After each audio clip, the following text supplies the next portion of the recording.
In this video, I'm going to show you how to install Construct2. Construct2 is a powerful, groundbreaking HTML5 game creator designed specifically for 2D games. It allows anyone to build games without any coding experience or knowledge. It's great for beginners and powerful enough to let experts work even quicker than by coding. So let's just go ahead with the installation. So what we will do first is visit this website over here, or you can just go to Google and write Construct2 and open up the first link. Now you will see a free download button over here, so we will just click on that, and if you wait for a little while, your download should start automatically. So let me just finish up the download and come back to you. So after downloading, you will have an exe file that looks like this. So I want you to double click to open it. Now we will click on next. I will accept the agreement. Click on next. Now this is asking us where you want to install the program. So if you want, you can change this by clicking the browse button. I'm just going to let it be as default and click on next. Now it is asking me which version of Construct2 do you want to install, that is the 64-bit or the 32-bit. If you do not know which version operating system you're using, you can just let it be auto detect, or you can install the 32 or the 64-bit operating system. So I'll just let it auto detect and click on next. Now I want a desktop icon, so I'll check this and click on next.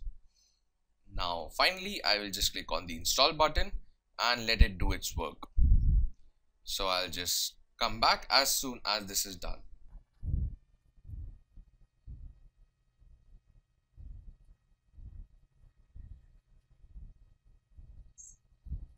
Now Construct2 is installed, so it's finally giving me a set of options to check for graphic driver update or launch Construct2. So I'm just going to let it do the graphic driver update and click on finish, and I will just go through the graphic driver update process, and now it has detected that my graphic driver is up to date, so I don't need to do anything. But if it's giving an option to update it, so I recommend you do that. Now I have a new desktop icon over here for Construct2, so I'll just double click on that to open it. And as you can see, I have Construct2 installed properly. You will see a dialog box if you would like to automatically update. For the moment I'm not checking for any updates. So this is a start page. Whenever you launch Construct2, it has some links such as create a new project, newest tutorials, right? You can see some of the project examples, you can see few of the social media links, right? So let me briefly guide you through the interface. First is the file menu and the ribbon tabs. This is very similar to Microsoft Office 2007. There's also a quick access toolbar for mostly commonly used commands such as save, undo, redo, or preview. Second component is the layout view. This is a visual editor where you place the objects to design, menu screens, and so on. The next is the view tab. So whenever I have projects, you will see tabs, just layout 1 and event sheet 1. This is the properties bar. In this bar you will see the properties. Depending upon what you have clicked on, you can view and change the properties, for example for layout or for preview effects or configuration settings. On the right you have the project and layers bar. By default the project and layer bar are tabled here. It contains overview of everything in your project. The layer bar can also be used for adding layers to your layout. There is an object bar which gives list of all the objects. When we start the new project, I'll show you its usage. The bottommost is the status bar, very similar to Microsoft Office projects. And then you have the right corner where you can minimize, maximize, or close up program. That's it. Hello friends, and today I'm going to show you a small little game that I made in just under 2 hours, and it's called Jumping Sally. So this is Sally, and she has to jump through all these lines while avoiding the obstacles that are those pins and other arrows and such, and it's a very exciting game. So you just have to run through all the lines and jump when you find a gap, and you will be scored according to that. So it's very exciting as we progress in the levels, and you can fall through. As you can see, I can just fall through and it will deduct my lives, and this is what happens when you run out of lives. So I hope to see you in the program. Cheers. In this video I'm going to show you how to create a new project in Construct2. So what we will do is go to Construct2, open it up,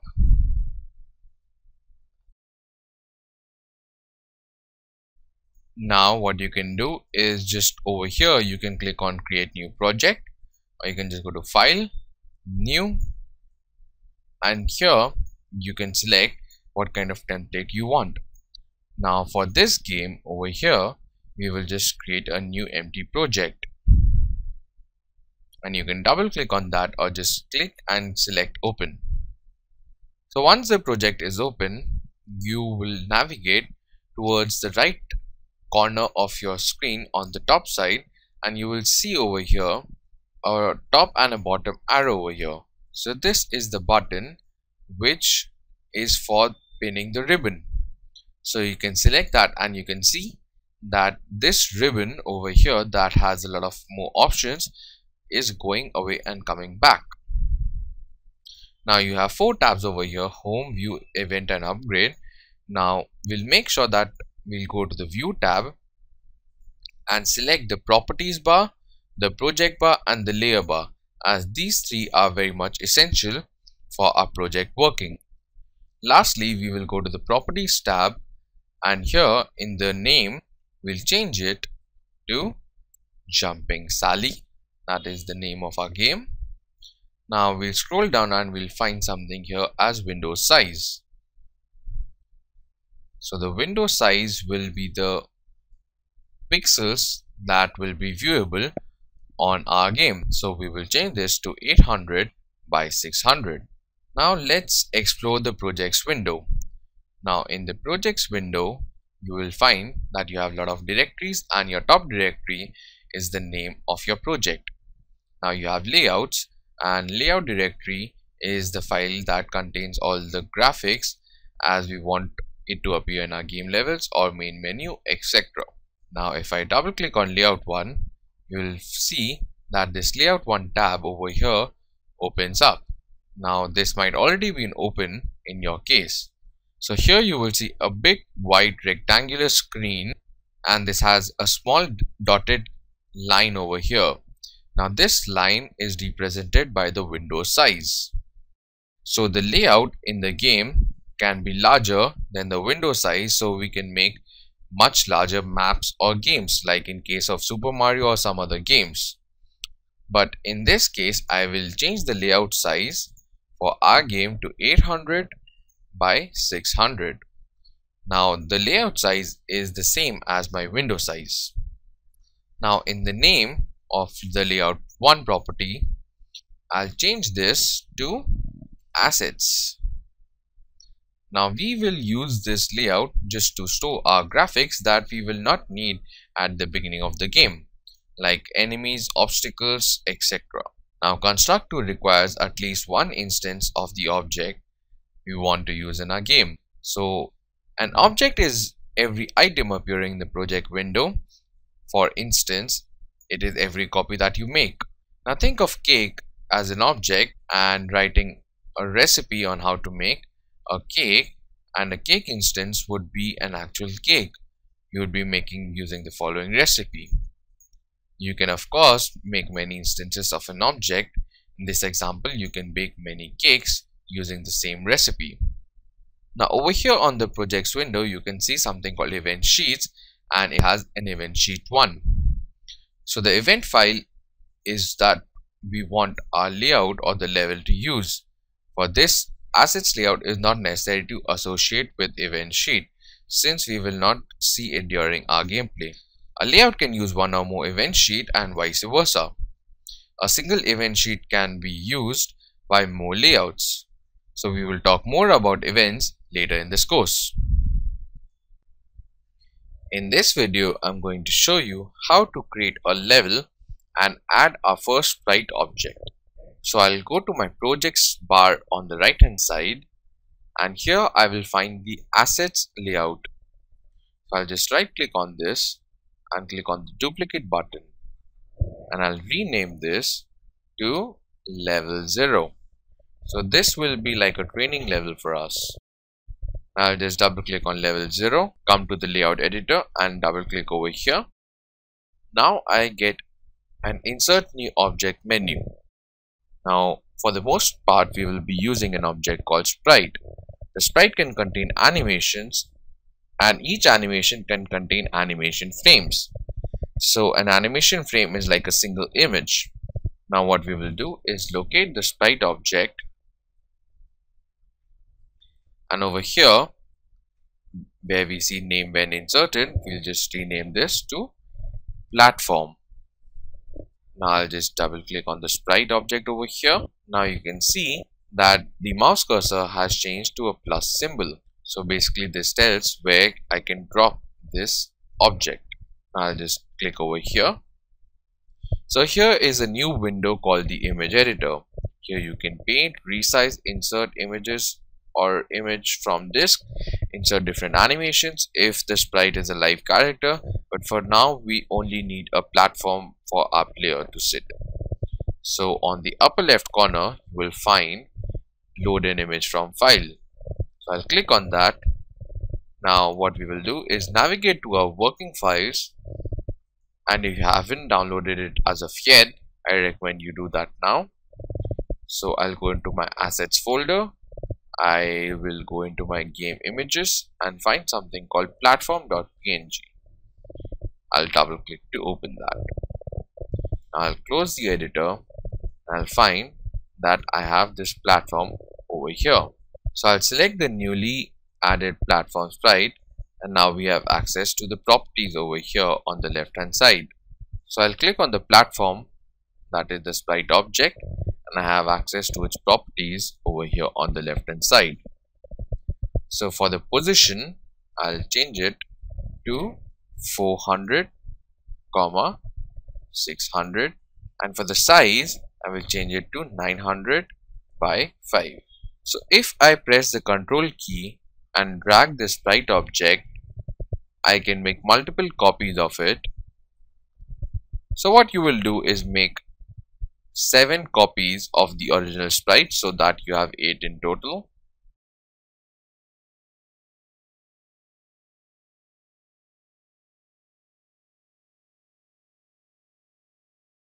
And now we will change the coordinates for only the y coordinate, that is the 600 portion.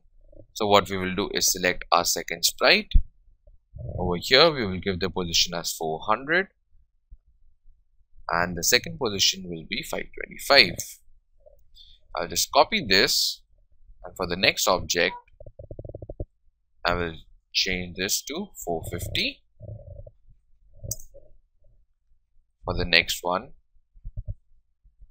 I will change it to 375. The next one I will change this to 300. The next one will become 225. The next one will be 150. And finally the last one will be 75. So the constructor uses the upper left corner of the layout for the origin, that is this point over here, for the x and y to be 0 and 0. So if you have any problems, what you can do is just save this project over here and just go to open, and you'll find in your working files Jumping Sally v1. And you can just open this up to make sure that you have done this right. In this video, I'm going to show you how to add the player that will move around all the levels in the game. So the player will need to jump through the platforms starting from the bottom and reach the topmost to finish the level. Now, to insert our player that will be named as Sally, first I need to right click and click on insert new object, or you can alternatively double click on the layout editor. Now the name when inserted would be Sally. I'll choose the sprite object and I'll just drop it anywhere on the screen. Now what I'll do, on the right hand side in the animations tab or the animations window, I will rename this to idle and I'll add 3 more animations and rename them as follows: run, jump and fall. Now I'll select the idle animation, go to my animations frame that is on the lower portion of the screen. I'll right click over here, go to import frames from site strip. Now I'll go into my Sally folder over here and I'll import Sally idle. Now Construct2 will auto detect the number of cells when our PNG file, so we'll leave 2 for the horizontal and 1 for the vertical. Now we'll delete the first empty frame. Now I'll repeat the same step for my run animation, so I'll just select it, go to my animations frame, right click, import from site strips, and I'll select the Sally run. Now it has detected that the number of horizontal cells will be 8 and vertical will be 1. So I'll just click on OK and get rid of the first empty frame. I'll go to my jump. I'll go to right click, import from site strips, find Sally jump, click on OK. This 0. And finally I'll go to my Sally fall. So I'll right click, import from site strips and Sally fall. Now there's one small thing that we need to do. We'll select the idle over here, and for this we will select the loop to yes and the speed will be 1.5. Now for the run we will select the speed to be 30 and it will be a loop yes. Now for jump I'll make the loop as no and the speed will be 6. And finally for the fall, again the loop will be no and the speed would be 10. Now I'll just select any one of the animation and I'll go on the left corner over here that says set origin and image points. Now I'll right click on the origin and I'll click on the quick assign to be bottom and I'll close this. So I'll just right click again on the origin now and I'll click on apply to all animations, and it will ask you that this will replace the origin in all animations and frames for the object. So be sure if you want to continue and just press yes. I'll close this. So now what has happened is the origin point of the sprite has become the bottom portion of the graphic. So I'll go to my fall animation and I'll select my frame number 1. Now what I'll do is go to set origin and image points. I'll click on add button over here. So this will add another image point. So this is my new image point, and as you can see over here the image points coordinates is 32 by 32. So this point will later be used to create stars to gravitate around Sally's head. So we'll just leave it at that and close it. Now the next thing I will do is go to my set collision polygon on the left bottom. Now this is the polygon that Construct2 will take in consideration while checking for collision with other objects. We must make the polygon as close as possible to our player's contour. So we need to make sure that these collision polygons are as close as possible to Sally's body.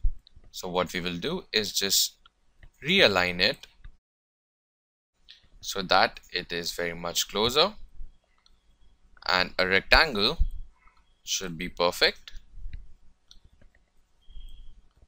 So now we will repeat the same for all the animation frames. I'll go to my idle, go to my 0, and I'll keep realigning it so as to make sure that it is as close as possible to the Sally's body. So you can continue doing this for all the 19 animation frames, and after you've done that, you can just close the editor and make sure you've saved your project. And just to check if you've done this right, you can just go to File, Open, and you can find Jumping Sally V2.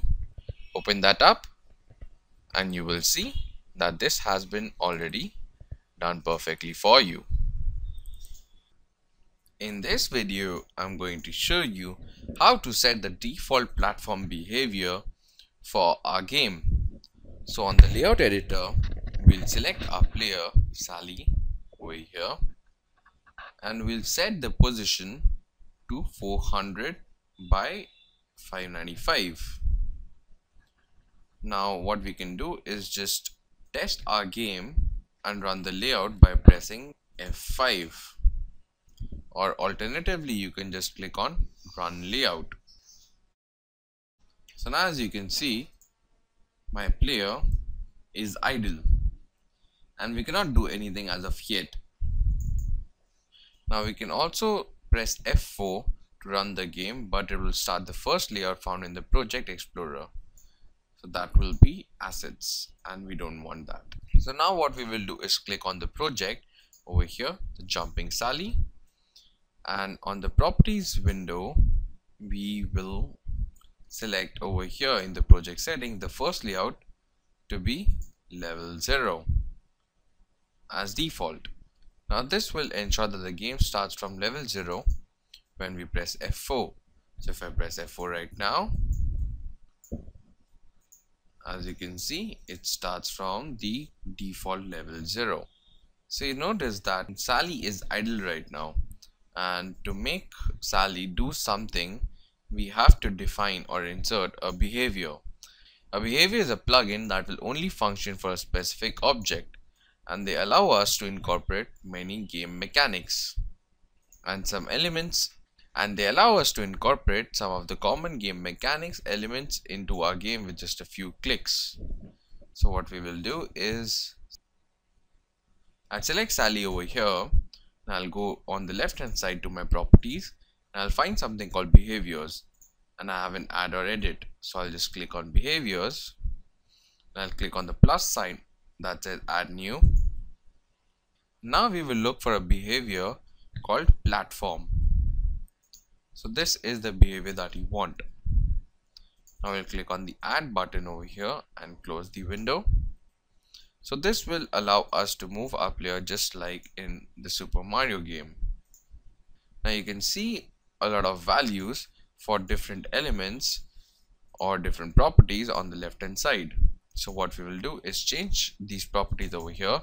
The max speed will be 200, the acceleration will be 9999, the deceleration will also be 9999, the jump strength will be 680, the gravity will let it remain as normal, the max fall speed will be again normal, that is default as 1000. Now we'll set the default control as yes, and the initial state will be enabled. Now to make sure that we can move Sally around, we also need to insert an object called keyboard. So I'll just right click on my layout editor and click. So I'll just right click on my layout editor and click on insert new object, or you can just double click on it and I can just find a keyboard that is the input, and we'll just insert that. So now we'll just hit F5 or just run the layout to see what happens. Well, as you saw, that Sally just fell through my game.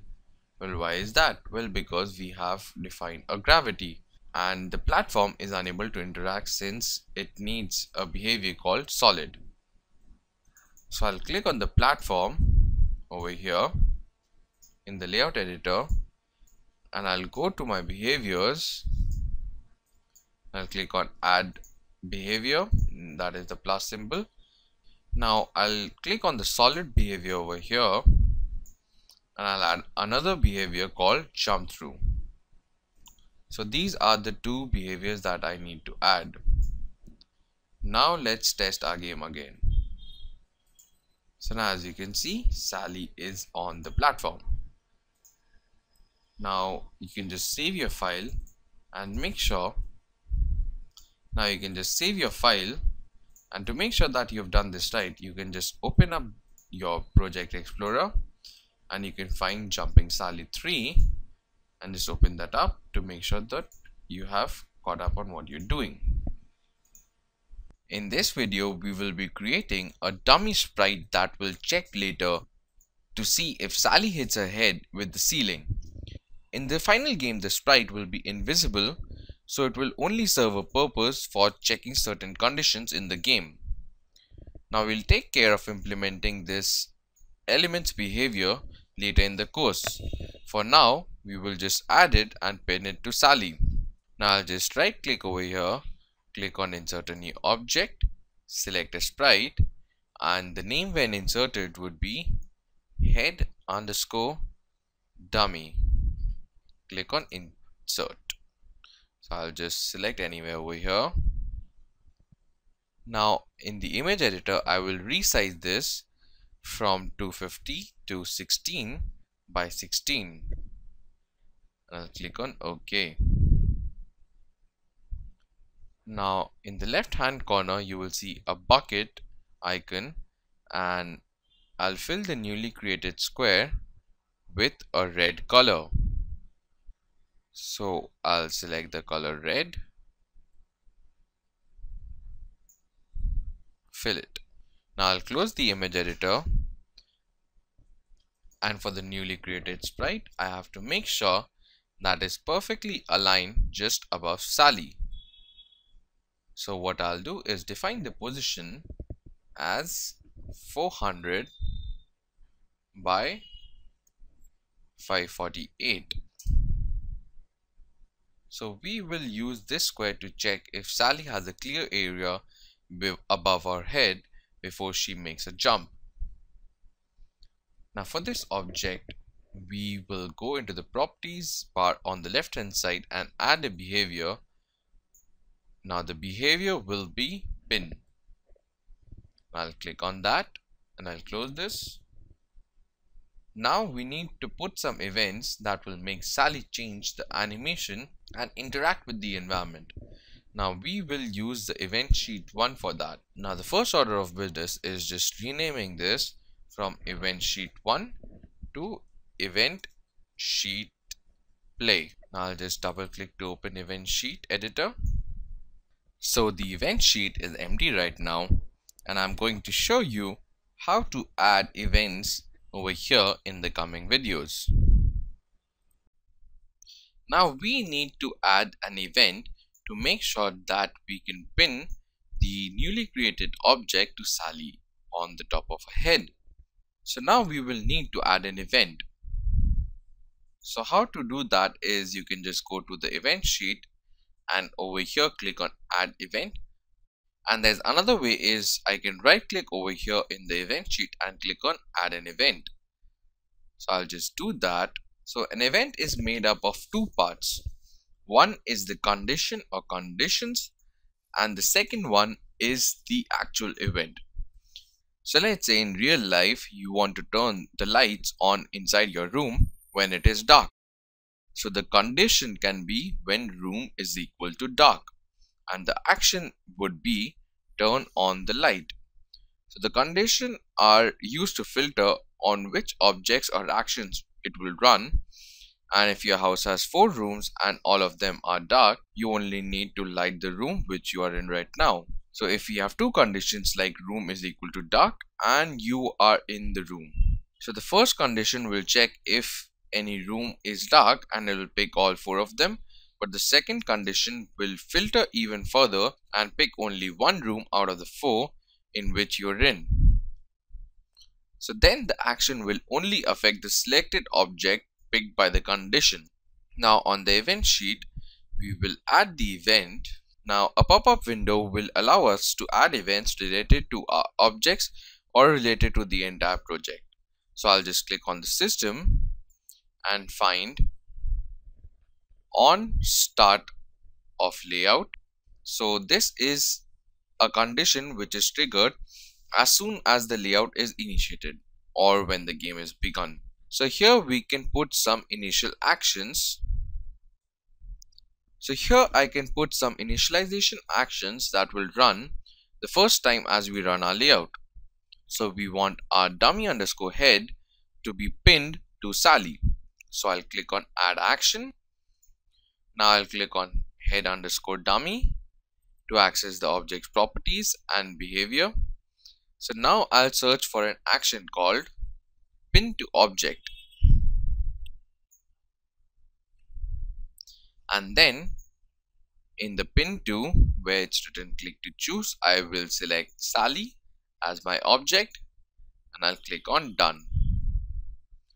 So now what I can do is just press F5, or I can just go back to my home ribbon on the top and click on run layout. And now we will notice that the solid object is pinned to Sally. So if you want to verify if you did this right, you can just save your current project and then open up Jumping Sally version 4 that is included in your project files.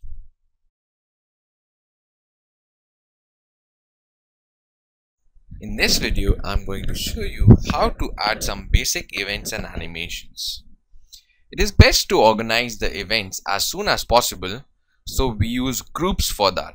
Groups are just like computer folders or directories in which we store more than one file or folder. So that is solely for the purpose of organization.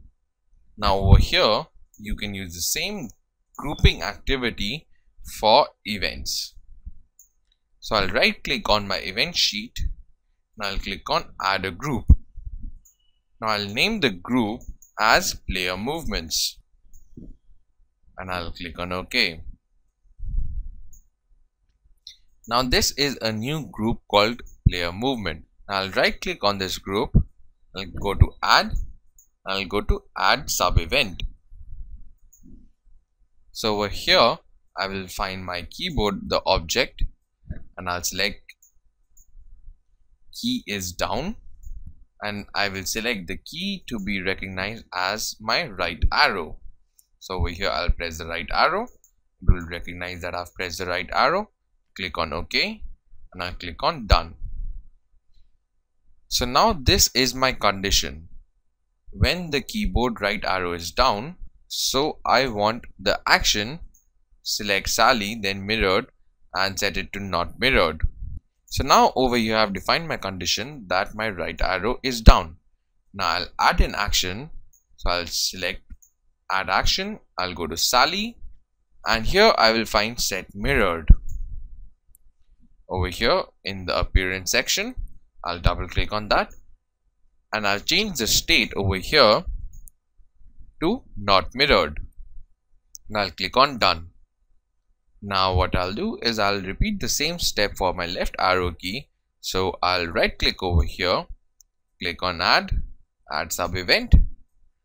I'll select my keyboard when key is down and over here instead of the right I'll select the left and I'll click on OK and click on done.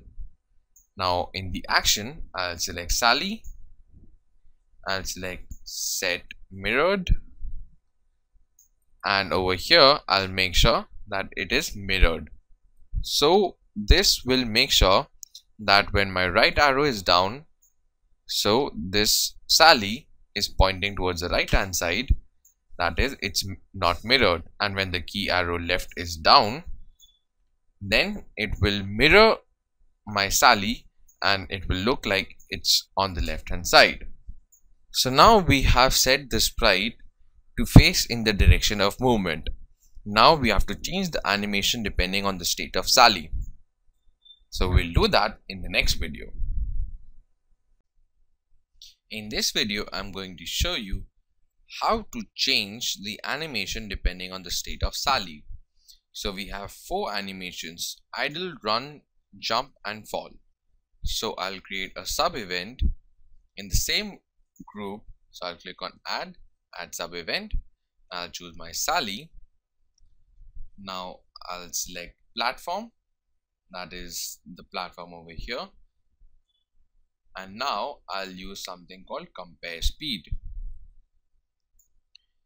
So here in the comparison option, I will say not equal to and leave it as 0, and I'll click on done. So I'll just select my platform speed 0 condition that I just added, and I'll add another condition over here by right clicking on this condition, and here I will select Sally. I'll find my platform, and over here is on flow, and lastly I'll give a third condition as system, and I'll find something called trigger once while true. Since construct2 will run events top to bottom 60 times per second, we only want to trigger this event once when it's true. So it will run again only if the condition is changed and become true again. That is, Sally stops and then runs again. For the action, we want to change the animation of Sally to run. So I'll go to Sally, I'll find set animation under animations, and over here in the animation between the two quotes I will write run, and I'll click on done. So this is how your events should look so far.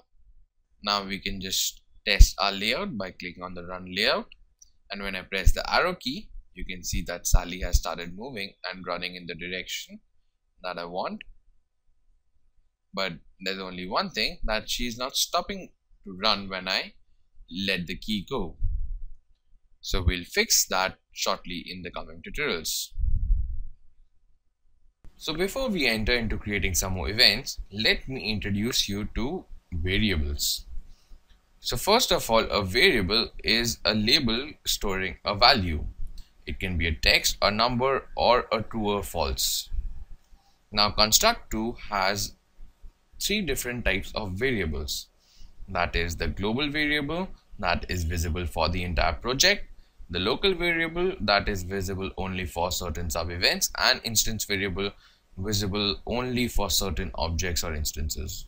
So we will use the global variables to store the number of lives, levels, scores, and we will use instance variables to track the state of Sally and update the animations accordingly, among others.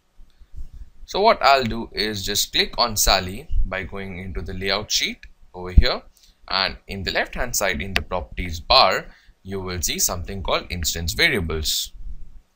Now I'll click on the plus sign that says add new, and I'll add another variable called is ready. Now the type would be boolean, and for the initial value we will set it to true. I'll click on OK.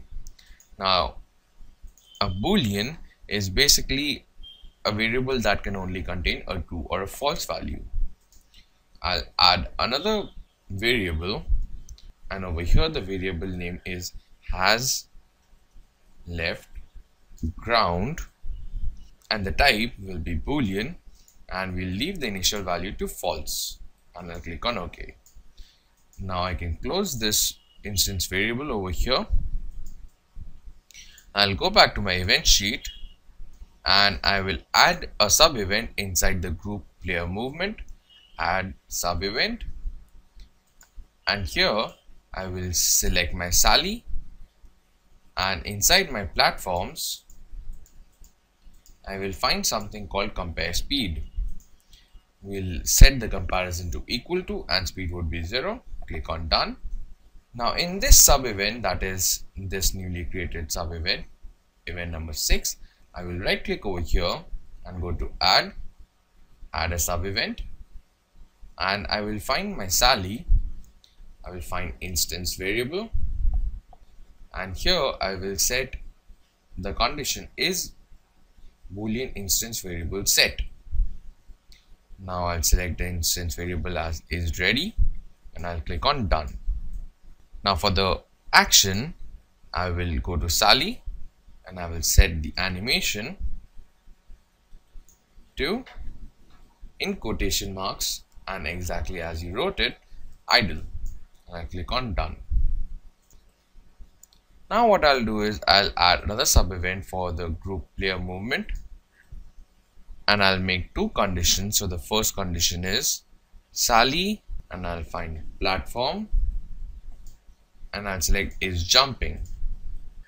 Now I'll right click and add another condition and my condition would be Sally is Boolean instance variable set and I'll select is ready and I'll click on done. Now for the action, I will put Sally set animation and here in the animation inside the codes I will write jump and I'll click on done. Now the jump is not that obvious when we test it. Now let's just run my layout and see how it's happening. So as you can see, if I move left and right and when I let the key go, Sally stops moving and the state becomes idle. Now I can just try to jump and as you can see, Sally is jumping. Now jumping is not that obvious since Sally hits a red. So you can just make sure if you did this right by going to File, make sure you save this project first and then open up Jumping Sally v5. Now let's create some moving gaps through the platform.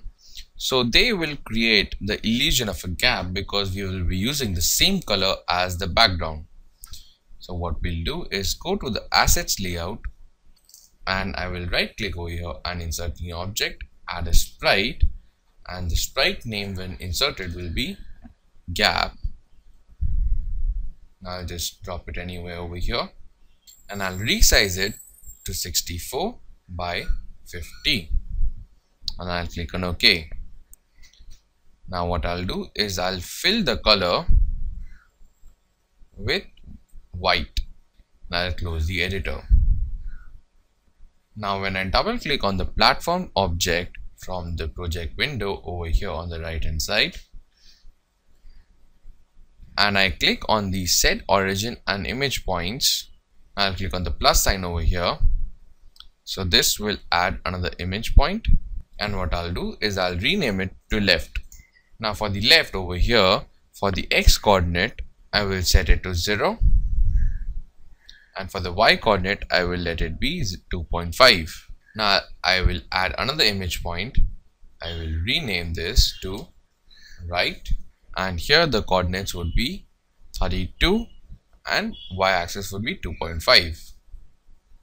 Now we use those 2 points to specify where to create the moving gaps. So after we close the image editor, we will make a Boolean instance variable for platform. So I'll click on platform and on the left hand side in the instance variable, I will add another instance variable. The name is can have gap and I'll set the type to Boolean and initial value will be true and I'll click on OK. Now I'll close this button over here. So the next thing we have to do is go to the level 0 over here and in the platform on right hand side on the projects, I will click over here and I will find. Now for the bottom instance variable, for the variable can have gap, I will set the Boolean value to false, but for the other ones I will make sure that they are true. So you can just select each and every one of them one by one and change their value to true, but make sure that the bottom one can have gap value remains false. Now we will use those booleans to create the gaps for a random platform except the one Sally stands when the level begins. So for the gap object, we will insert a behavior called bullet, but we will see that in the next video. Now for the gap object, what we will do is we will select the gap object by going into the assets layout, selecting the gap object, and I'll add a behavior, and the behavior is called bullet. It is under the movements tab. Now for the bullet, I'll make sure on the left hand side I will select the speed to 200 instead of 400, and I can just close this. I'll go to my event sheet and I will add a group, and this group will be called gap movement. I'll click on OK. I'll right click over here, add another sub event, and the sub event would be system, and I will select every X seconds, and here I will give an interval of random, and we will give it 0.5 comma 1.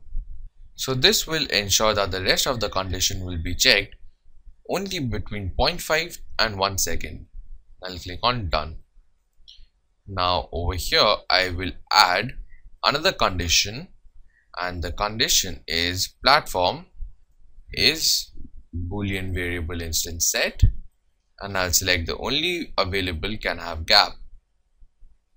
And one more condition I need to add over here, so I will add another condition, and it will be system pick random instance, and I'll choose the object for platform, and I'll click on done. So what these two conditions will do is the first one will pick only the first 7 platforms, and the second condition will further filter only one from the 7. Now we will add a local variable. So what I'll do is I'll right click over here, I'll go to add local variable, and the name will be create gap location, and for the type I will select as text, and for the value I will leave it as it is, that is empty, and I'll click on OK. Now I will add the action over here, that is system set value, and for the variable we only have one at the moment that we have just created, create gap location, and for the value I will write choose, and within brackets and quotation marks I will write L comma again in quotations R, and I'll click on done. So this is similar to random but works by choosing from predefined numbers or text, and L and R we will use as shortcut for left and right to check where the gap is created. After we let construct2 choose between L or R, we must check what it chooses and creates the gap on the other side. So I will create another sub event for event number 10. So I will right click, add sub event. I'll put the condition as system. So under the global and local variables I will select compare variables, and here I will check if the value is equal to L. Now for the action I will choose platform, I will spawn another object, and for the object I will choose as gap. Now for the layer we will write platform, and for the image point we can just write left. Now make sure that all this is done in quotations. Now you can also use numbers, and left in our case is 0.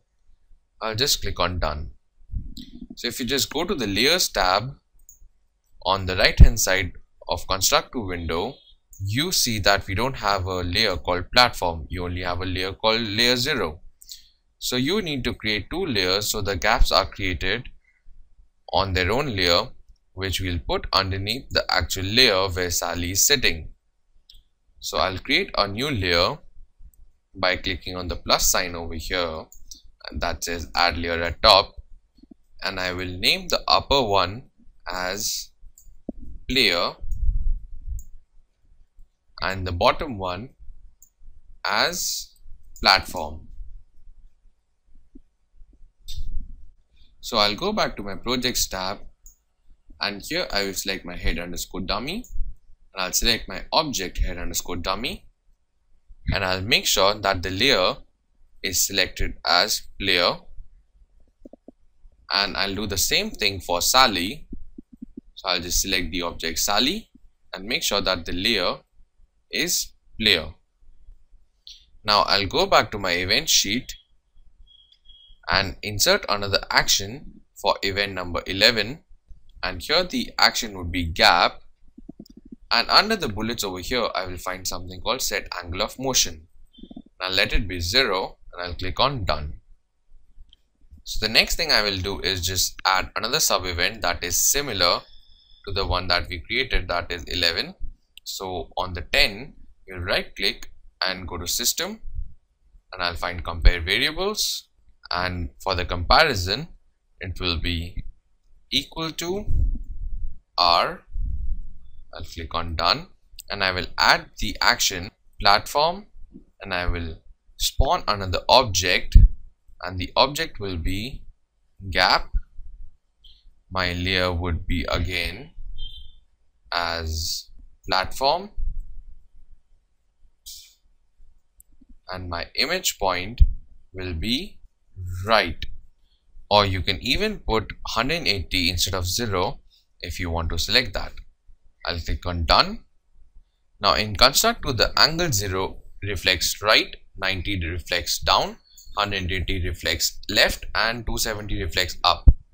So now let's test my layout and see how it is working out.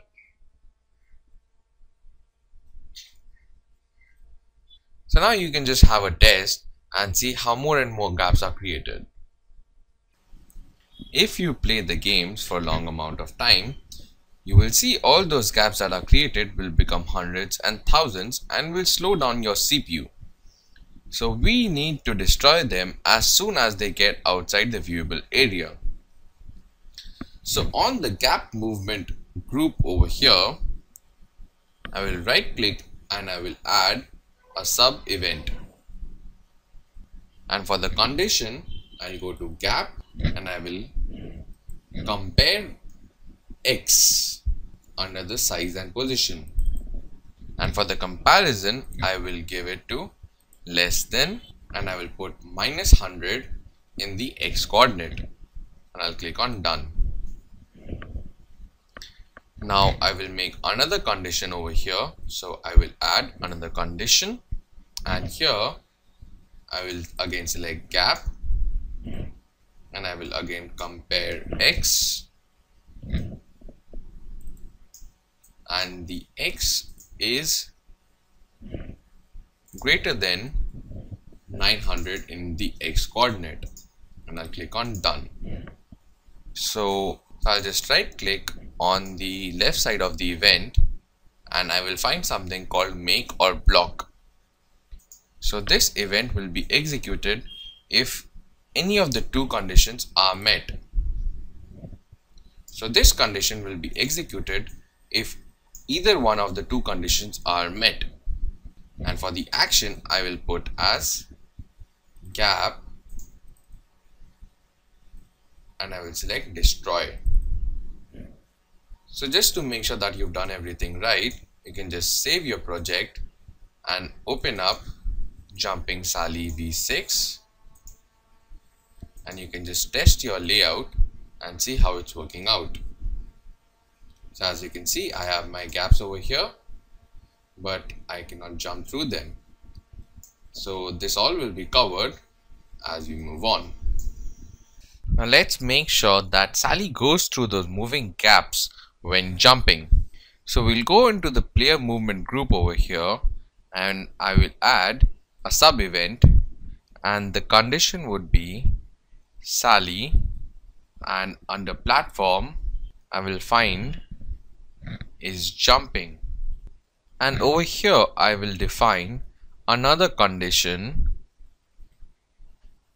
and the condition would be system and trigger once while true.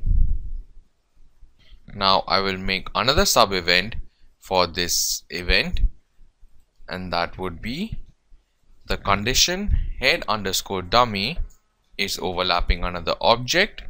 Now I'll select the object as gap, and I'll click on done, and I'll make another sub event for this newly created sub event,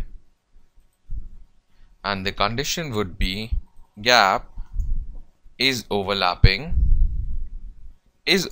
another object under collisions, and the object would be platform, and I'll click on done. So make sure your event sheet looks something like this. Now for the sub event 11, you will need to put 7 actions.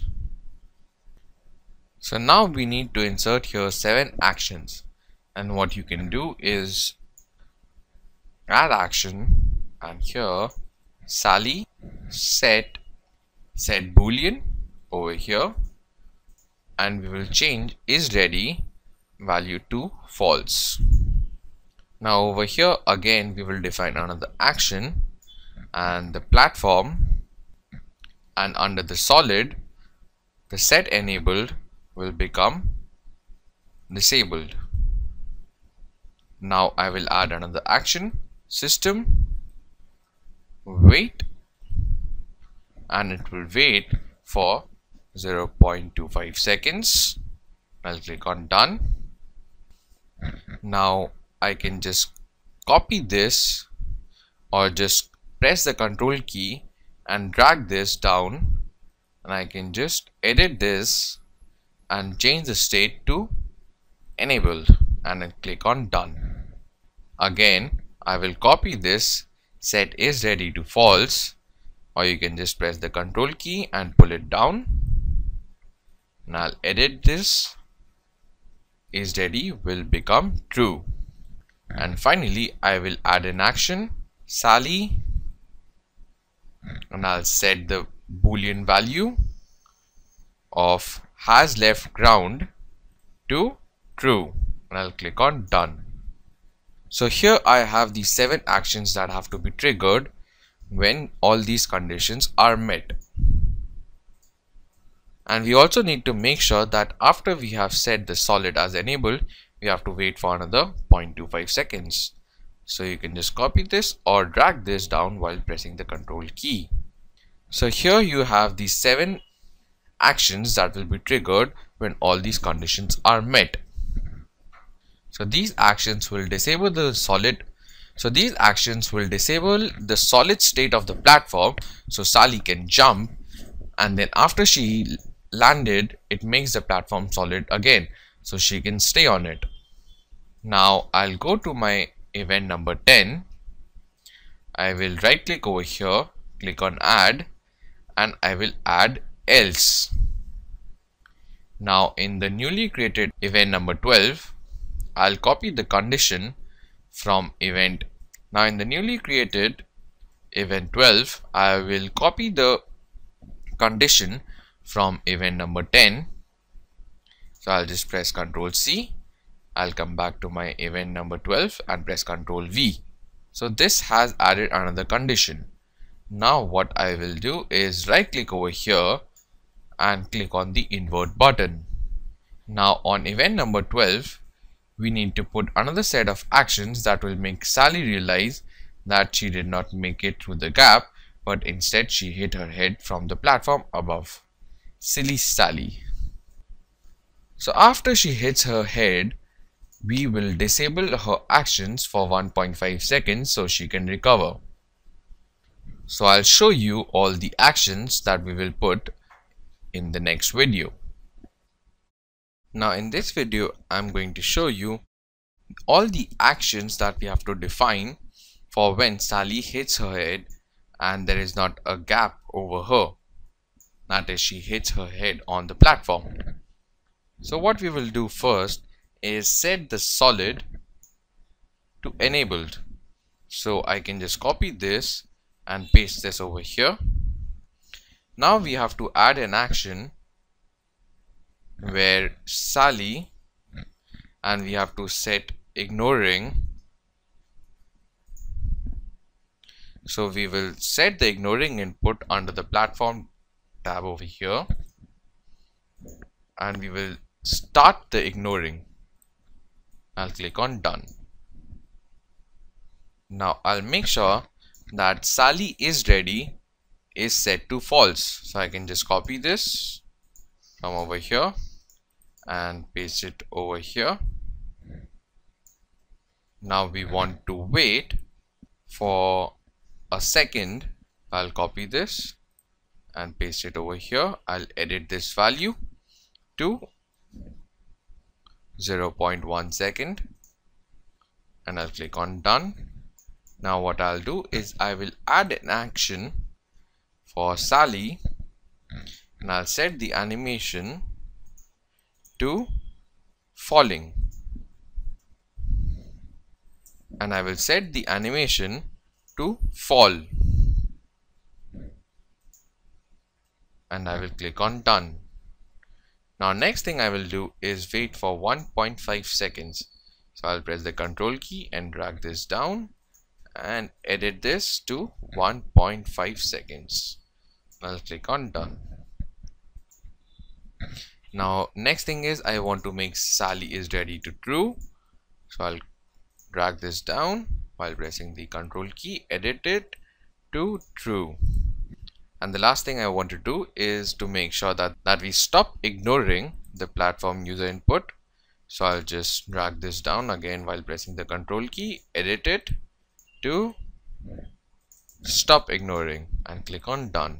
So now we have made sure that when Sally hits her head on the platform above her, that all these events happen. So what we can do is just test my layout and see how it's working out. So as you can see, Sally is jumping fine, and when she hits her head, she falls and gets disabled for 1.5 seconds. But you can see Sally does not fall when the gap is below her. So we'll make sure to rectify this problem in the next video. And if you want to make sure that you have not fallen behind, so you can just save your current project and open up Sally version 7. Now we need to make Sally fall when the gap is underneath. So what we will do is I'll go to my player movement group and I'll right click and add another sub event. Now for the condition would be Sally is overlapping another object, and the object would be gap. And I'll click on done. Now in this newly created sub event, I will add another condition, system compare to values, and for the first value I will put abs Sally dot x minus gap dot x. Now I'll close the bracket. Now for the comparison, I will put less than, and the second value I will put as 25. I'll click on done. Now this will check if the distance between the center of the gap and Sally is less than 25 to trigger the fall only when it is inside the gap and not only when it is touching. Now we will make another sub event for this one. So I'll right click, add sub event, and I'll put two conditions. So the first condition is Sally is boolean instance variable set, and I'll choose is ready and click on done. And the second condition would be Sally is playing under the animations, and the animation would be fall. I'll click on done. Now I'll make sure that this event is an OR event. So I'll just right click and click on make OR block, or you can just press the Y key when selecting this conditions. Now I will make another sub event under this OR event, and the condition would be gap is overlapping under the object, and the object would be platform. Now I'll click on done. Now you need to just make sure that your events look something like this. Now what we will do is add the actions. The actions are pretty similar from over here. So what you can do is first copy this set solid enabled, and I'll copy this, paste it over here, and I'll edit the condition over here to false or disabled. Now I will add a condition for Sally to fall through. Now the next action would be I will start ignoring. So set ignoring input, and I'll click on start ignoring, click on done. Now I will copy Sally is ready to false and paste it over here. Now I'll set the animation to fall and play from beginning, so I can just copy this from over there and paste it over here.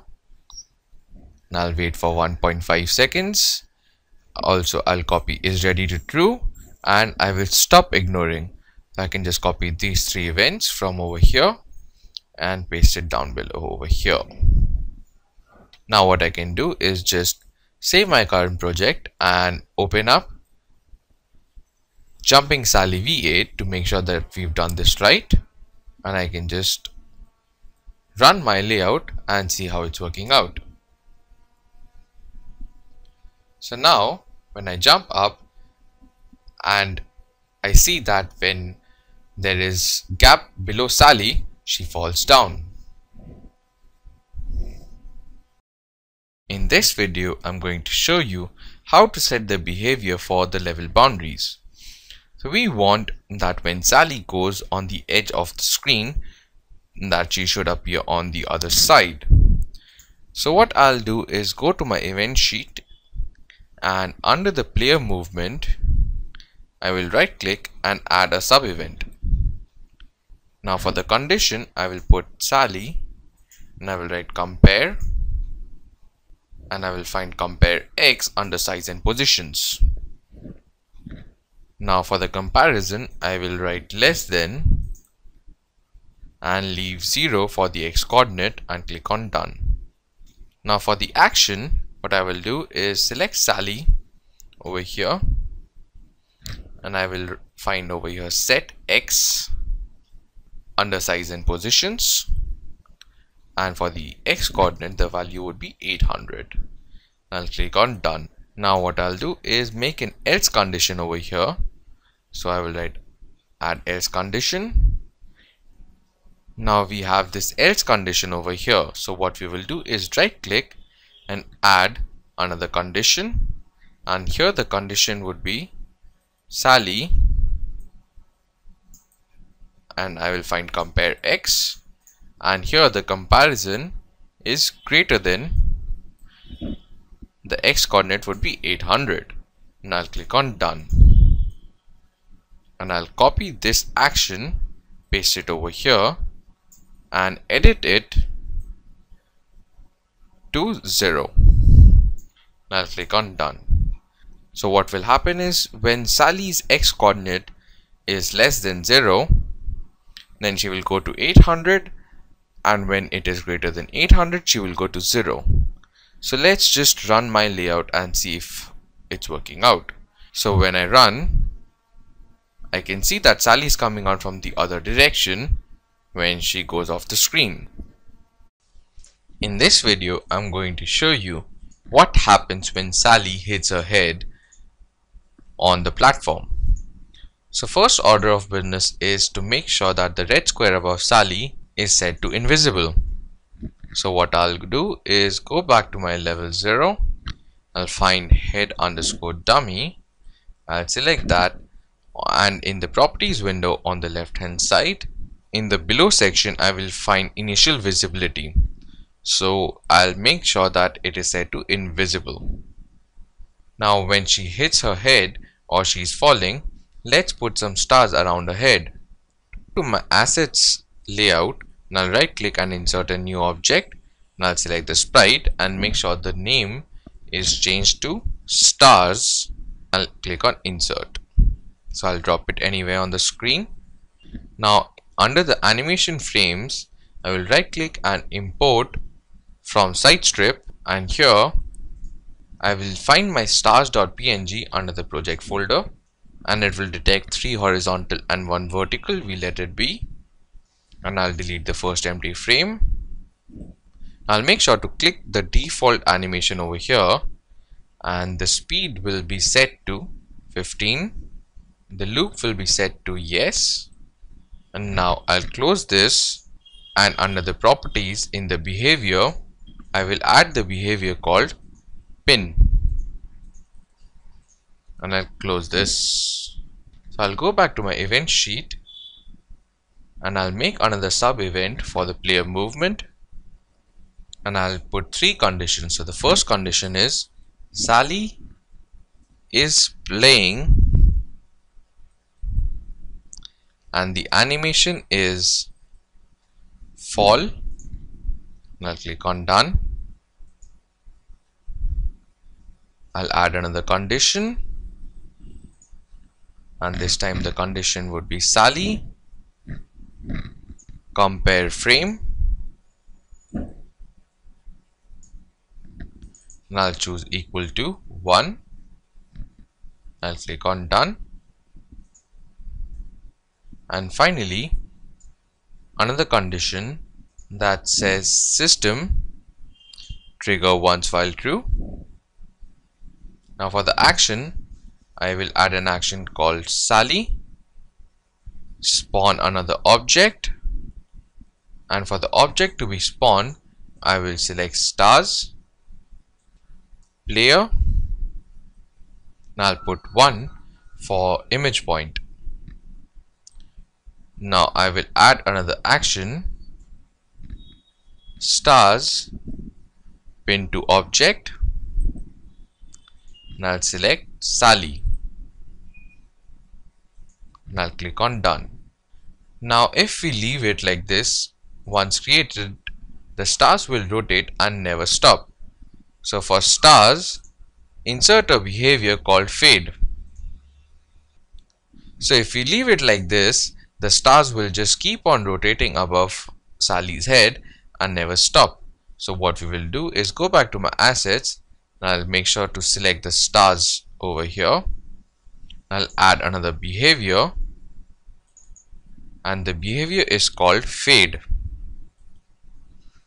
Now I'll close this, go back to my event sheet, and now I will select this, and under the fade I will set the wait time to 0.8 and the fade out time to 0.5.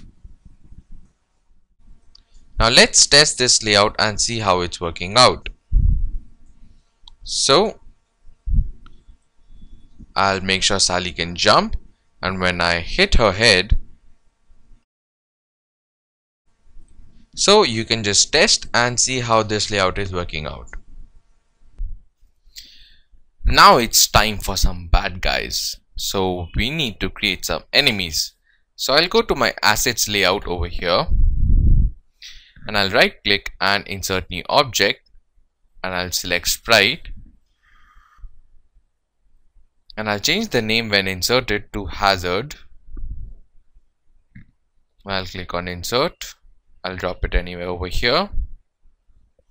Now on the right hand side over here, I will change this default name to hazard underscore 1, and I'll just duplicate them, so it will be hazard underscore 2 and hazard underscore 3. Now for the hazard 1, I will go to my animation frames. I will import from site strip, and I will find hazard1.png. It will automatically select 4 by 1. I'll click on OK and delete my first empty frame. I'll go to my hazard 2, go to my animations frame, import frames from site strip, select hazard2.png, and I'll click on OK, delete my first empty frame, and finally I'll go to my hazard 3, import from site strips and find hazard 3. I'll click OK and delete my first empty frame. Now for each animation we need to individually select them and set the speed to 10 and loop to yes. Speed will be 10, loop yes, and the same for hazard 3. Now I'll just select one of the frame and I will click on set origin point over here, and the origin point I will set to 32 by 64. And then what I will do is right click over here and I will select apply to all animations, and I'll click on yes. Now after I close this image editor, I will insert a behavior. I'll click the plus sign and the behavior would be bullet, and what I will do is set the speed of the bullet to 200. Now I'll go to my event sheet, and here I will create a new group and the name will be create and move hazards. Now here we need to make sure that as the difficulty of the level increases, the number of hazards increase. So for level 0 we will have no hazards, but start incrementing them from level 1. Now first let's create a variable to store the level we are on. So I'll right click on an empty area and I'll add a global variable and I'll name it as level. And I'll leave the type as a number and the initial value as it is, and I'll click on OK. Now since it is a global variable, it can be accessed from anywhere on the project. Now you can rename it or change its value by double clicking on it from over here on the top of the event sheet. Now we will make 3 more variables like this. So I'll add another global variable and this will be lives, and I'll give the lives as initial value of 5. I will add another global variable. This will be score and the initial value will again be 0, and one final variable that will be our high score, and again the value will be 0 for initial. So now we'll go back to create and move hazards, and I'll show you what we're going to do in here in the next video. So now when I go back to my create and move hazards group, I will make a sub event over here. So I'll right click, add a sub event, and the first condition out of 4 conditions we'll specify is system every x seconds, and here I will give the interval as 1.33, and I'll click on done. Now the second condition I will give over here is add another condition, and my condition would be system compare variable, and I'll choose level, and for the comparison type I will give greater than, and for the value I will write hazard dot count and I'll click on done. Now you can also use objects with expression window from above to find count properties. So I'll just show you how you can do that.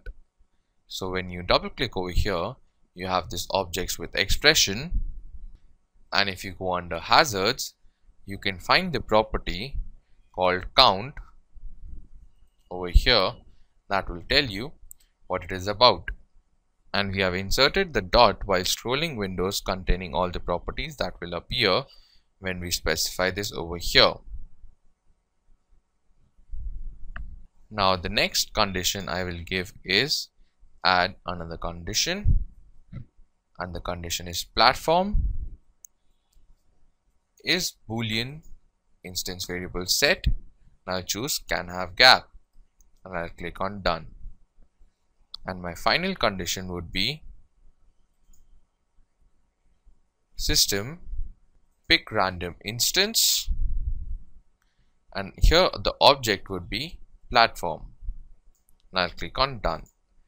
Now we need to insert two actions as follows. So the first action would be platform, and I will spawn another object, and the object would be hazard, the layer would be player, and my image point will be 1, and I click on done. Now the second action would be hazard set animation, and here under the animations I will write choose, I'll give a bracket and give 3 hazards to choose from. So I'll specify hazard underscore 1, I'll give a comma, specify hazards underscore 2, and again with a comma I'll separate it with hazard underscore 3. I'll end my brackets and I'll click on done. Now to test the game, we need to first disable the condition system hazard.count over here, since it will not be true if we are on level 0. So disable the condition by right clicking it, and here I will select the toggle disable, or the keyboard shortcut is just pressing D. Now we will remember to re-enable it after we create our next level. So I'll just click on this button right now, and what I can do is just run my layout and see how it's working out. So as you can see, my hazards are appearing as they should. And now what you can do is just make sure you save this file, and to see if you've done everything right, you can open up Jumping Sally v9 and see how it's working out for you. Now the hazards need to go up a level and start from the left when reaching the side of the screen. Also, they need to start from the bottom platform when they reach the top one. So what I'll do is create a sub event for create and move hazards group over here. I'll right click, add a sub event, and the condition would be hazard, and here I will compare X, and I will choose greater than, and the value will be 832. I'll click on done, and for the action I will write hazard set position, and here for the X I will put -32, and for the Y I will put -75. and I'll click on done. Since our platform are 75 pixels apart, we move the hazard upward on a platform level. So I'll make a sub event for event number 26.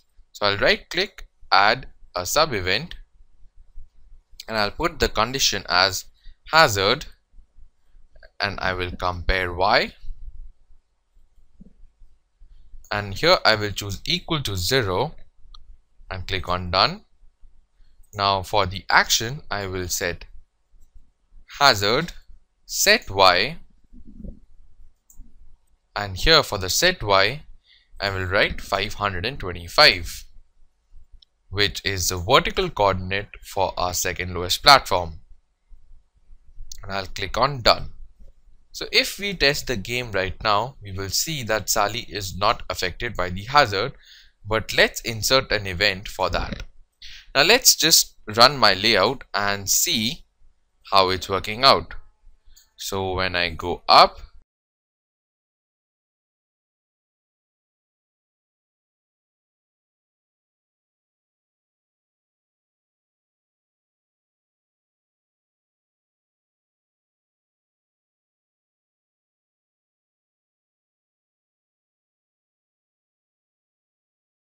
so now when I encounter the hazard, as you saw that Sally is not really affected from the hazard.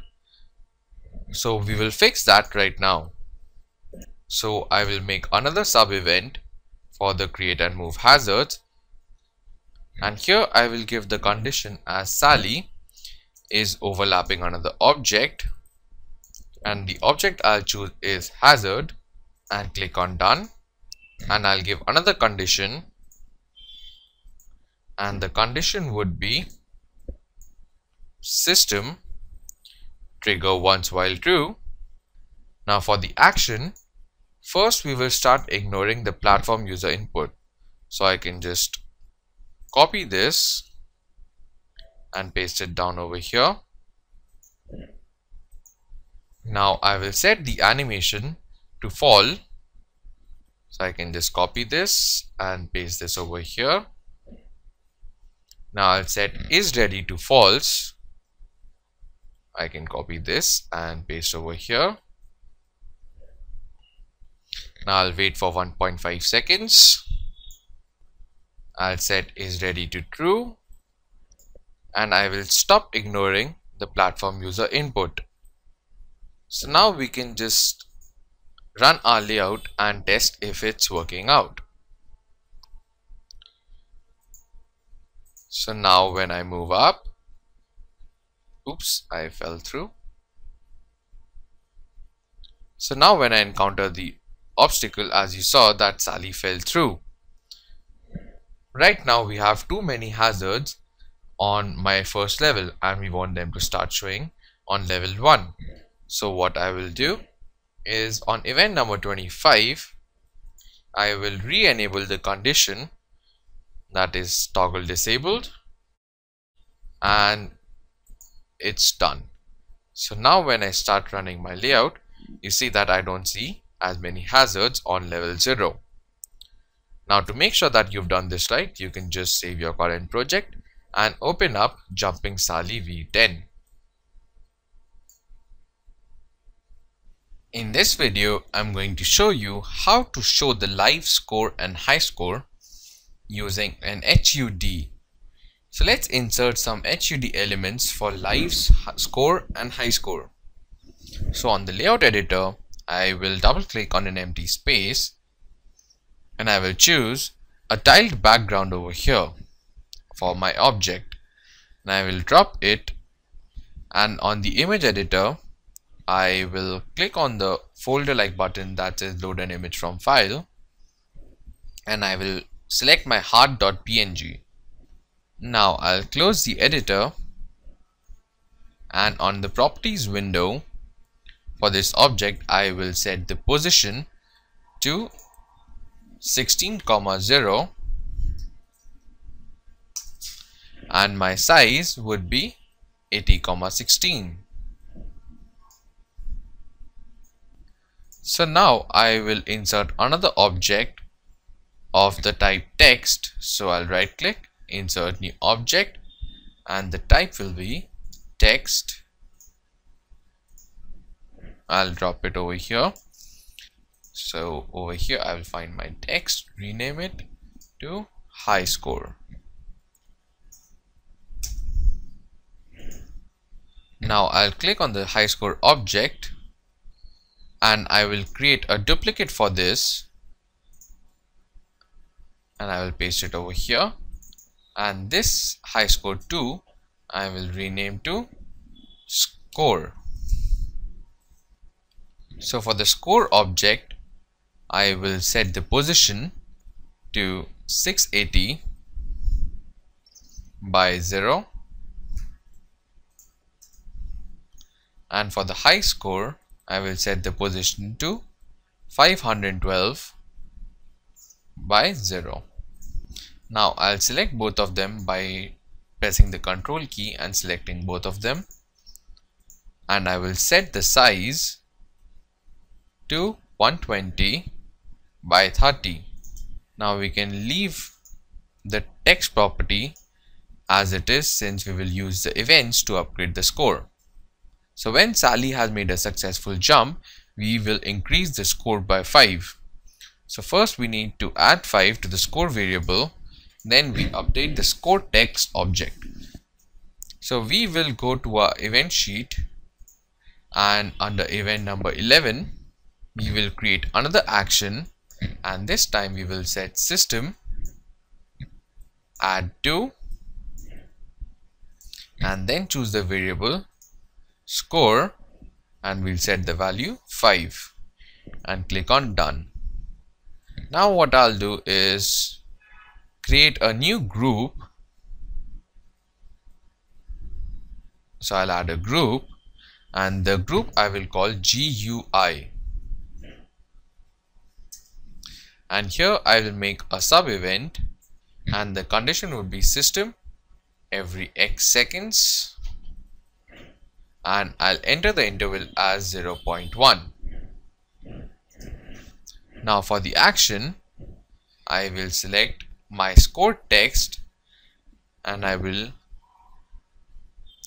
set text over here, and this text will be inside quotations score, and I will give a space in my quotations and I will write and score, that is the variable. So anything inside the quotation will be plain text, and the outside of the quotation would be the names of the variables that we are using, and I'll click on done. So now we need to check if the score is higher than the high score.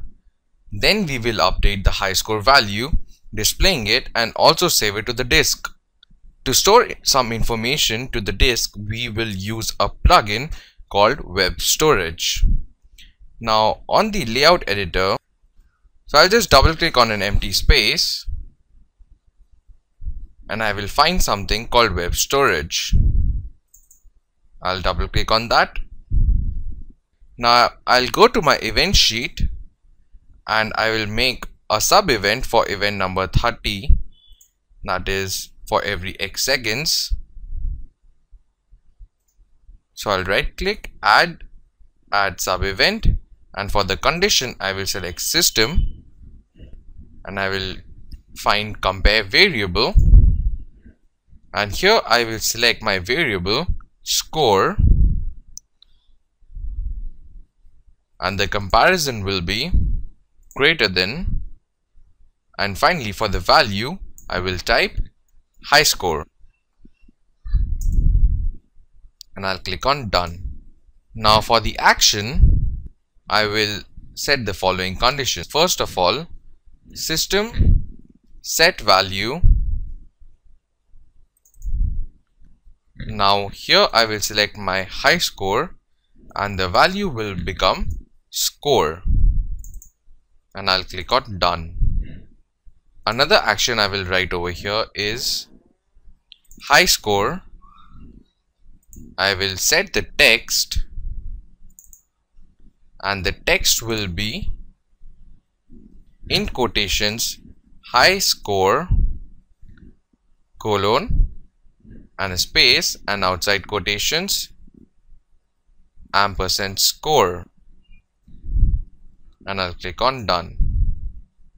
Now the third action we will do is go to web storage, and here I will find something called set local value, and for the key I will write high score, and then for the value I will write score but without the quotation marks, and I'll click on done. Now this is all good, but we need to show the high score when our game begins. So I'll go to my event number 1 on start layout, and I'll make a sub event over here. So I'll click on add a sub event, and here my sub event will have the condition web storage local key exists, and then here in the key we will write high score for the key, and I'll click on done. Now for the action, my action would be system set value, and my variable will be score, and for the value I will write web storage dot local value, and my value would be in brackets and quotation high score. I'll end my quotations and end my bracket, and now I'll click on done. Now the last action would be my high score set text, and here my text would be inside quotations high score colon and a space. I'll end my quotations and I will write ampersand high score, and I'll click on done. So this is how I will save my high score into the web storage and display it at the starting of the layout. Now we need to check when to subtract one life from Sally's lives. When life is equal to 0, then we will show the game over screen. So on the layout editor, I'll go to my level 0, and I will insert a new sprite, and I will name the sprite as ground underscore dummy, and I'll click on insert, and I'll place it over here. Now I will fill the square using this bucket over here that says fill, and I'll select the color blue and fill the square, and I'll close the window right now. Now what I will do over here is on the properties window, I will change the position to 400, 600,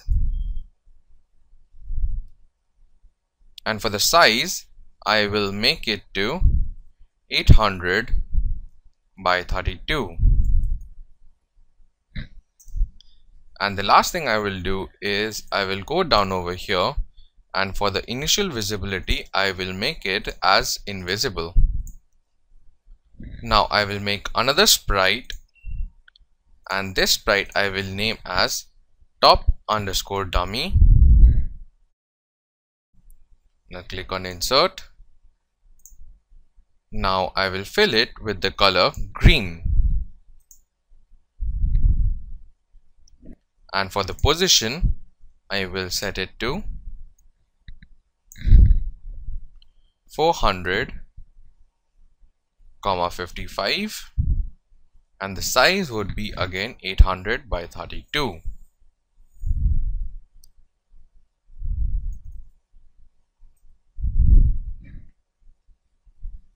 And again I will make this as invisible in the initial visibility.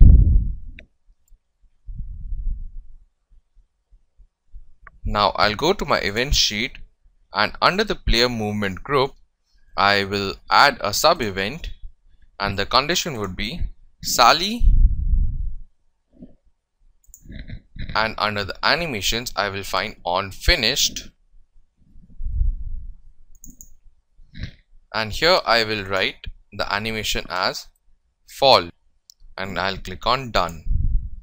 Now I will navigate to my sub event that I just created and create another sub event for this sub event, and the condition would be Sally is overlapping another object, and here I will choose ground underscore dummy,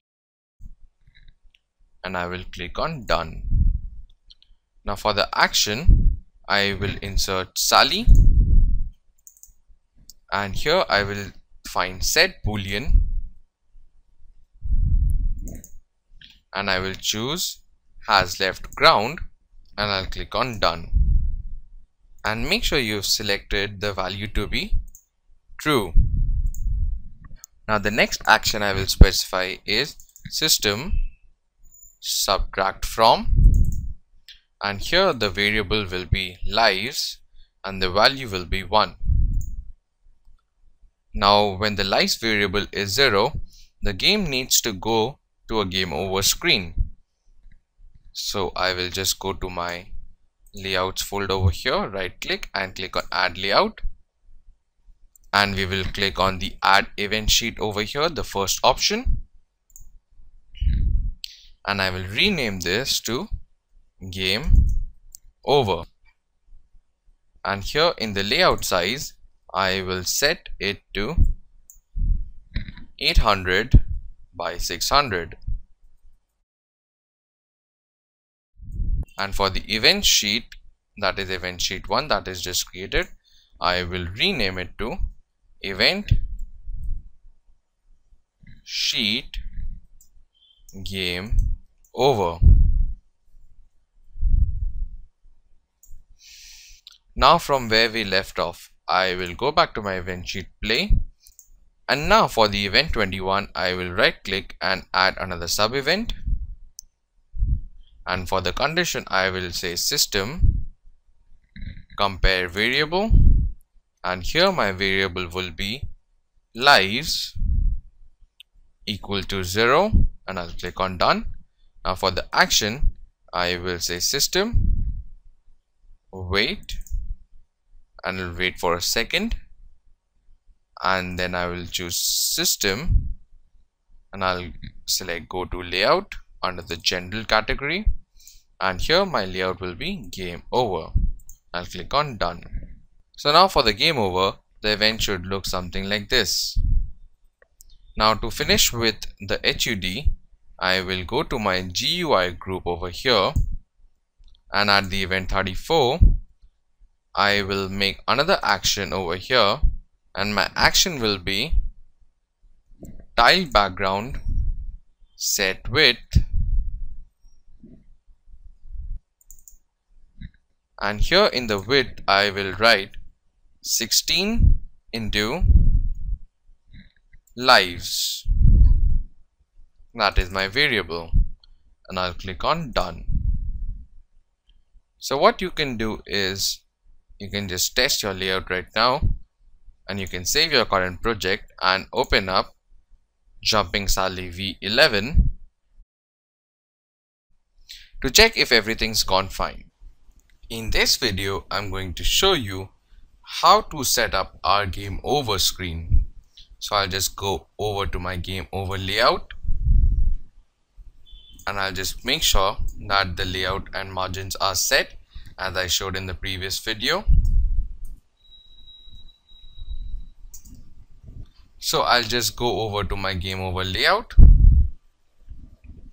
and here I will go to my layers tab on the right hand side, and I will select my layer 0, and for the layer 0 I will set the background color to be yellow, or you can choose any other light color that you want. So I'll just select any other color. Now I will insert a text object, and right now I will just insert a new object that is of the name text when inserted and the type text. I'll click on insert and just drop it anywhere on the screen. Now on the properties over here on the left hand side, now I will set the horizontal alignment to center and the vertical alignment also to be center, and I will copy this instance by holding the control key and pulling it down 2 more times. And for the first text over here, I will go to my properties, and under the text I will change this to Jumping Sally, and under the position I will position it to somewhere around 400 by 250, and for the position I will position it to somewhere around 400 by 80. Now for the second text over here, I will change the text field to Final Score with 0 hazards, and I will position this somewhere around 400 by 250.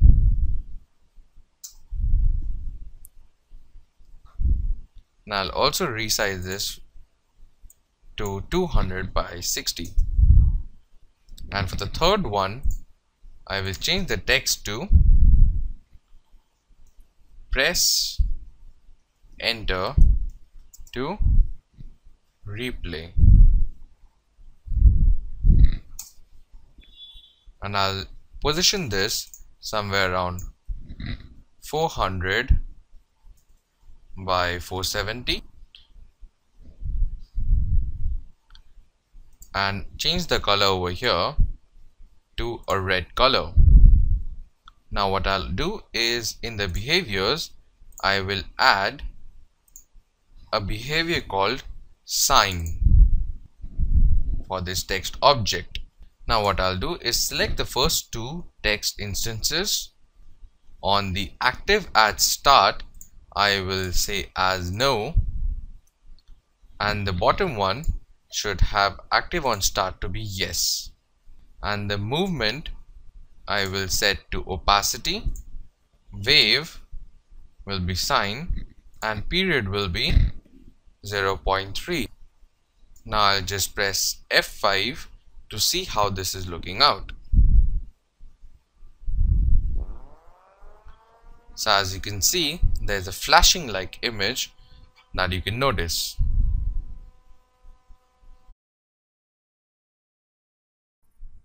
So now I will open up the event sheet for the event sheet game over, and here I will add my first event, and the condition will be system on start of layout,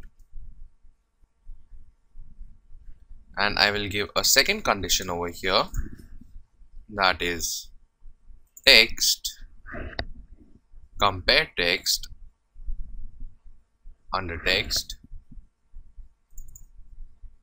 and I will write over here exactly what was written in my middle text, that is final core with 0 hazards, and I'll click on done.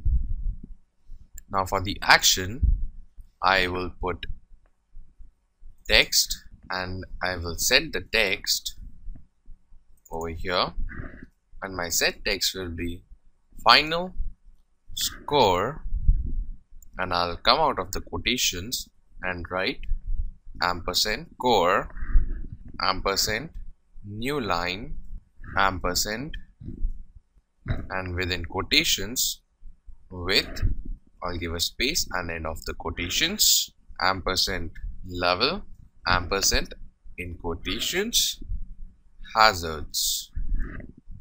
I'll end of my quotations,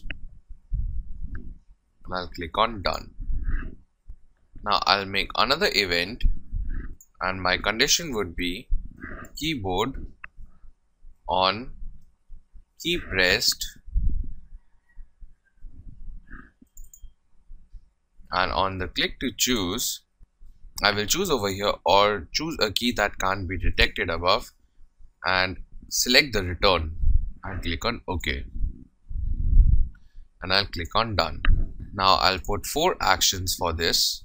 My first action will be system set value, and the variable will be level, and I'll change my level to the value 0, and I'll click on done. And the second action would be again system set value, lives will be set to 5.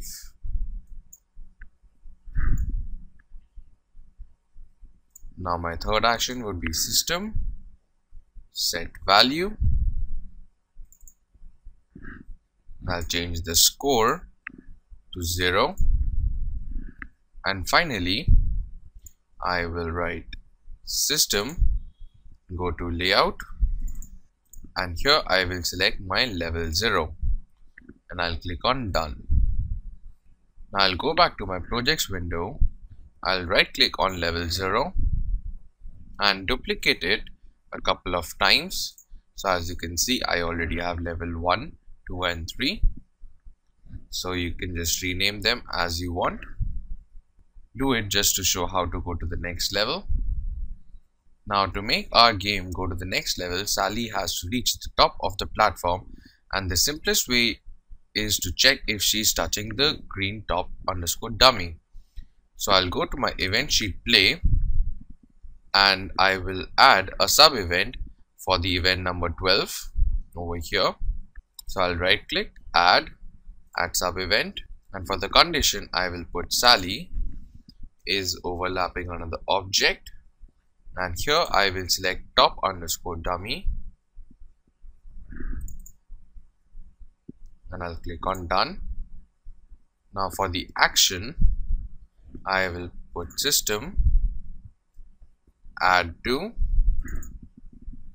and select the variable level, and the value will be 1, and I'll click on done. Now there is one more action I need to specify over here, that is system go to layout by name, and here I will give the name as in quotations level, and I will come out over here and write ampersand level. So what will happen is I will add one to the level, and after that I will go to the level that is the one level that is above. So if I'm at level 0, so I will go to level 1, and if I'm at level 1, then it will go to level 2. I'll click on done. So this is the complete game mechanics for the game. Now you can just press F4 and try the game out. So I'll just do that. And now you can see that the game is almost complete. Now we just have one thing missing, that is the sound and music for our game. So just to make sure that you have done this right, you can just go to File and open up Jumping Sally version 11. Now no game is complete without sound and music. So I'll go to my event sheet play, and I will create one last group, and the group will be named sound and music. Now we need to import the sound files into the project. So I'll go to my projects window over here. On the right hand side, I will go to my sounds folder. I will right click and click on import sounds.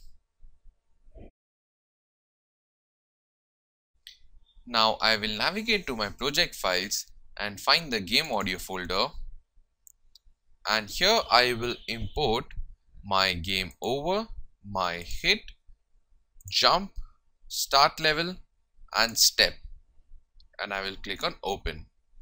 So it will ask us if we want to import all these files. I will start importing. And now what we need to do is go to the music folder over here and right click, go to import music and import music 1 and music 2.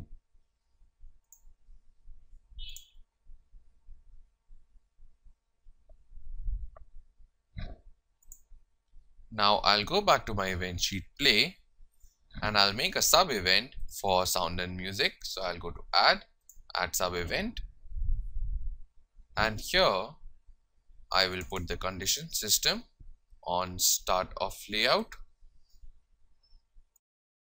and the action will be audio, and under the general I will find play over here. So I will select that, and for the audio file I will choose start underscore level for the audio file, and the rest I will just leave it as default, and I'll click on done. Now I'll make another sub event for this group. I'll go to right click and add sub event, and my condition would be system every x seconds, and here the interval will be 0.15. Click on done. Now I will add another condition, that is right click, add another condition. Now Sally, and under the animations I will find is playing, and here I will find my animation under quotes run, and for the action I will put audio, and under the general I will find my play, and I will choose step and put the volume to be -5, and I'll click on done. Now I'll make another sub event, so right click, add sub event, and here my condition would be Sally is playing, and the animation would be jump, and I will give another condition, add system trigger once while true, and the action would be audio play, and I will choose my audio file as jump, and the volume will be again -5, and I will make one more sub event, that is Sally under animations is playing, and the animation would be fall,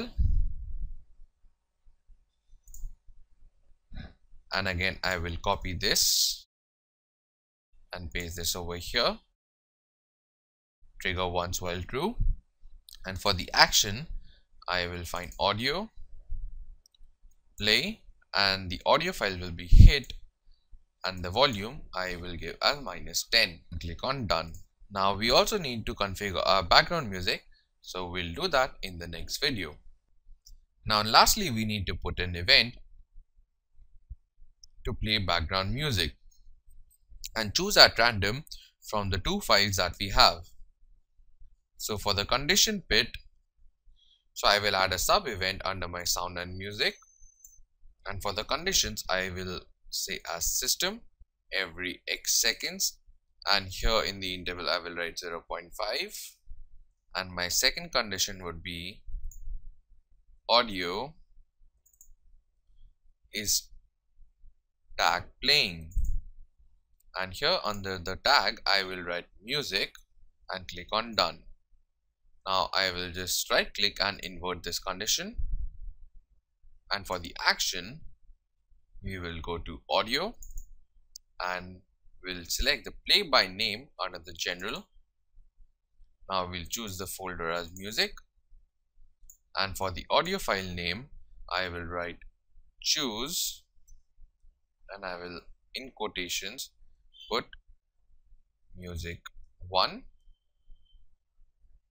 quotation over comma music 2, and I'll end the bracket, and for the tag I will write over here as music, and we will not specify this looping as it will check for every 0.5 seconds if it is playing or not, and then just run this action. And now I'll click on done. Now I'll go to my event sheet game over and I'll insert a new event, with the condition system on start of layout,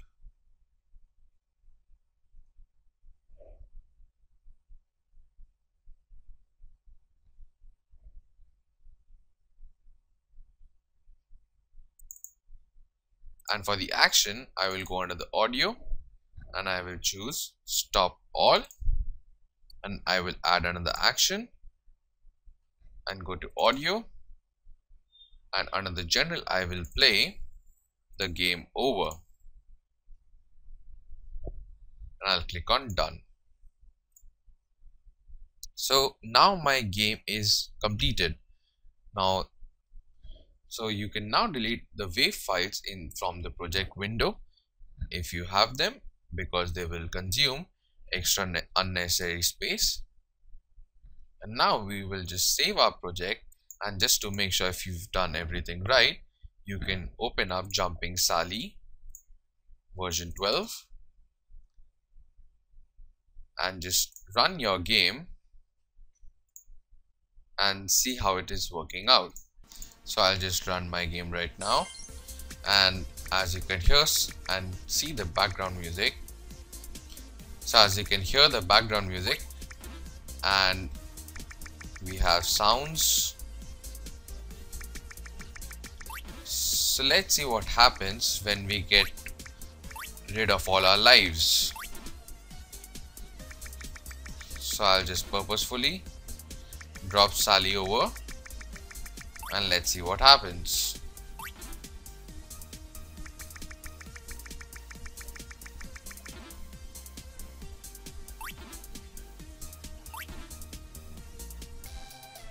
So now as you can see, we have our game over, and I can just hit the return key and go back and play. So that's it. I hope you had fun making and playing this game. Thank you.